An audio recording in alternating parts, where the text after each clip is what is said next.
घेतलेली आहे। या बैठकीमध्ये काय प्रमुख निर्णय घेण्यात आलेले आहे? आज कुंभमेळ्याच्या संदर्भामध्ये नागपूरला माननीय मुख्यमंत्री महोदय आणि माननीय नितीन भाऊ गडकरी यांच्या उपस्थितीमध्ये बैठक झालेली आहे आणि कुंभमेळ्याला काही फार वेळ राहिलेला नाही आणि म्हणून यावेळेला गर्दी मोठ्या प्रमाणात कुंभमेळ्यामध्ये होणार आहे आणि म्हणून जी रस्त्यांची कामं आहेत, विशेष करून NH ची कामं, नॅशनल हायवेची कामं आहेत,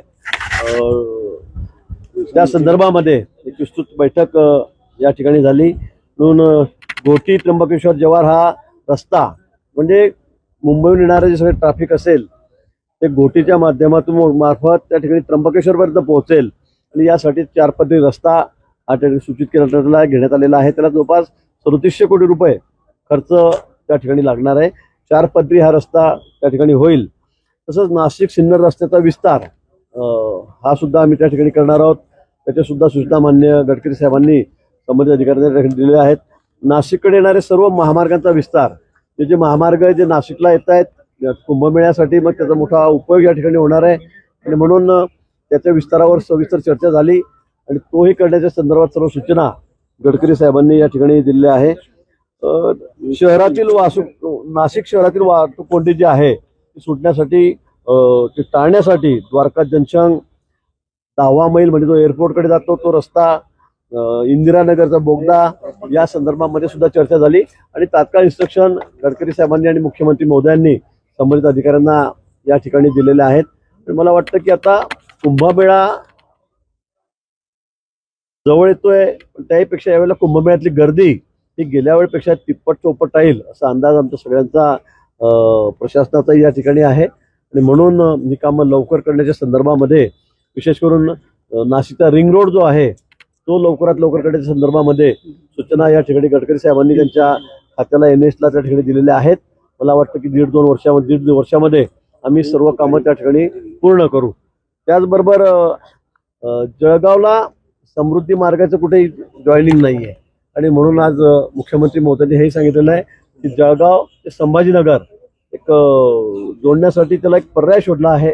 1 तासाभरामध्ये आपण संभाजीनगरला कसे पोहोचू आणि तिथून मग समृद्धी मार्गाच्या माध्यमातून मुंबईला 4 तासात कसे पोहोचू या संदर्भामध्ये सूचना देण्यात आलेल्या आहेत। त्या कामाला सुरुवात झालेली आहे। त्याचबरोबर सगळ्यात महत्त्वाचं चाळीसगाव संभाजीनगर हा जो रस्ता आहे त्यामुळे कन्नड घाट आपण त्याला म्हणतो किंवा ओट्रम बोगदा हा मार्गी लावण्यासाठी अनेक वर्षापासून प्रयत्न चालले होते। आमचे आमदार आहेत मंगेश चव्हाण, आमच्या स्मिताताई वाघ आहेत, त्या ठिकाणच्या खासदार आहेत, या सुद्धा बऱ्याच दिवसापासून प्रयत्न करतायत आणि त्यावर सुद्धा चर्चा होऊन लवकरच या कामाला सुरुवात करावी अशा सूचना माननीय गडकरी साहेबांनी या ठिकाणी दिलेल्या आहेत। वनसंपादन असेल, भूसंपादन असेल, याचे सगळे प्रश्न तात्काळ मार्गी लावावेत आणि या कामांना गती द्यावी अशा सूचना गडकरी साहेबांनी या ठिकाणी दिलेल्या आहेत। हो, पुणे आणि मुंबई वरून येणारे जे रस्ते ते द्वारका जंक्शन मध्ये जोडतात, तर द्वारका जंक्शनची वाहतूक होणे ही एक मोठी समस्या आहे। त्या संदर्भात काय? नाशिकमध्ये खरं आहे, द्वारका जंक्शनवर होणारी वाहतुकीची कोंडी एक मोठी डोकेदुखी नाशिककरांना झालेली आहे, ही वस्तुस्थिती आहे।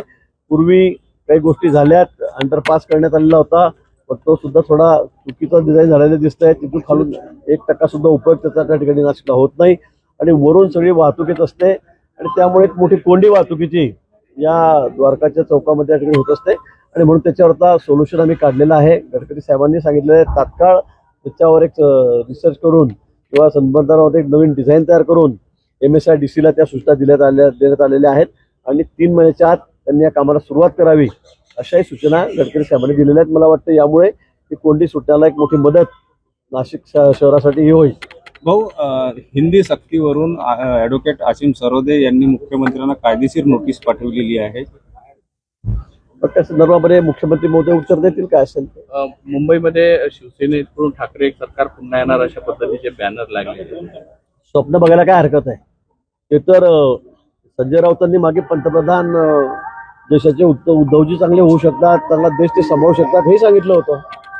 त्यांचं स्वप्न ते पण आहे की उद्धवजी पंतप्रधान कसे होतील। स्वप्न बघायला कोणाला काही लागत नाही, त्यांनी बघावं। नाशिकसाठी कुंभमेळा होत आहे नाशिकमध्ये, त्याला प्रशासनाच्या बैठका त्याला घेऊन सुरू झालेल्या आहे।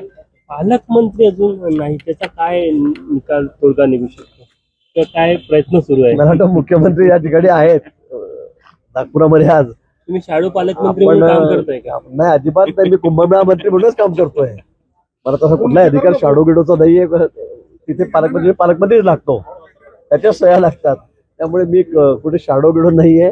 पण मी कुंभमेळा मंत्री आहे आणि माननीय मुख्यमंत्री महोदयांना आपणच विचारा परत आणि सांगा लवकर करा म्हणून.